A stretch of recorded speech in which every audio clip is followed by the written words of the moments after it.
My mom would be at all my sporting events. Let's say I was playing football, okay? My mother would be on the sidelines, and if the play on the field started going one way, my mother would run along like, Mark, get him, get him! I'd be like, oh my gosh. I'd get in the huddle with the other guys. They go, Mark, is that your mother? I go, no, I never saw her before in my life. See, the greatest gift my mother ever gave me, she believed in me. I have overdosed on drugs on 3 occasions where I should have been dead. But I believe I was kept here for a reason. You show me your friends, I will show you your future. How do I know this? I hung out with losers, and I became the biggest loser of them all because I gave up everything I dreamt about as a little boy because of who I chose to surround myself with. My friends would drive me home at 2, 3, 4 in the morning. We'd be drunk and high, laughing in the car. We'd pull up in front of my house in New York. They go, Mark, the light's on. I go, oh man, my mother's up. See, my mom wouldn't go to bed until she knew her son was still alive. I'd walk in, she'd say, hi Mark, how was your night? I go, it was good, Mom, I'm just gonna go to bed. She goes, can I talk to you for a minute? I go, Mom, I'm tired, I'm just gonna go to bed. She goes, Mark, I haven't seen you all day and all night. Can I please talk to you? I said, man, just leave me alone. You bug me. I'd slam my bedroom door on the one person who believed in me. I was on a worldwide tour and we were wrestling overseas in Japan. After my wrestling match, I went upstairs in my hotel room and I fell asleep. There was a knock at my door at 3 o'clock in the morning. I got out of bed and I looked through the safety window and I could see it was a Japanese promoter.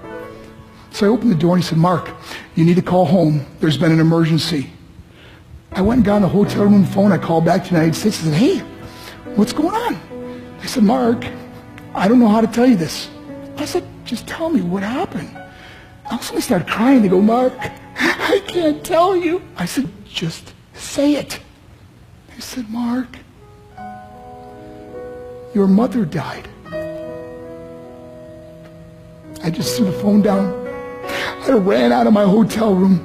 I took the elevator to the lobby, and when the doors opened up, I just ran out into the street.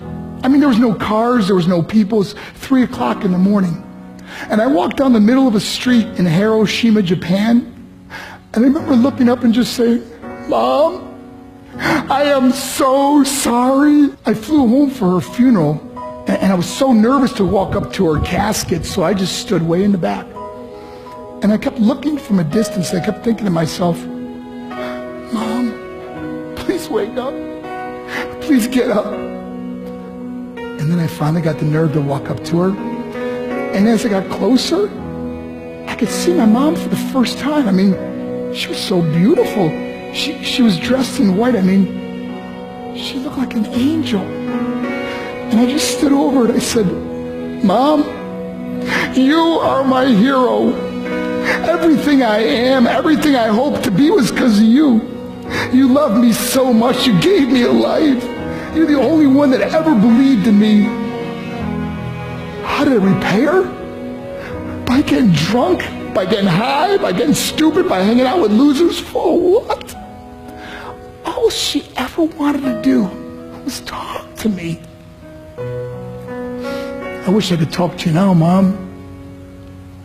I wish you could see what I'm doing. Why couldn't I have been a better son? We are defined by our choices. But if you surround yourself with people involved in drugs and alcohol and pills, it's a dead end. I'm not here to preach to you. I'm here to tell you I lived that life. It leads to broken hearts, broken relationships, broken dreams, and death. For what? To get high? If you have a mother or a father, when you go home, tell them how much you love them. See, my whole life was about being rich and famous. I had to be a millionaire. I had to win the race. I had to win the race at the expense of my marriage, my family, my friends. For what? To be all alone in the world? I learned what is truly important, and that is how precious this gift of life is, and our families, and how quickly it can be taken away. See, I no longer live in time. I live in moments. See, it's not what's in your pocket that matters. It's what's in your heart that truly matters. Love Love is just a word until somebody comes along and gives it meaning. You're the meaning.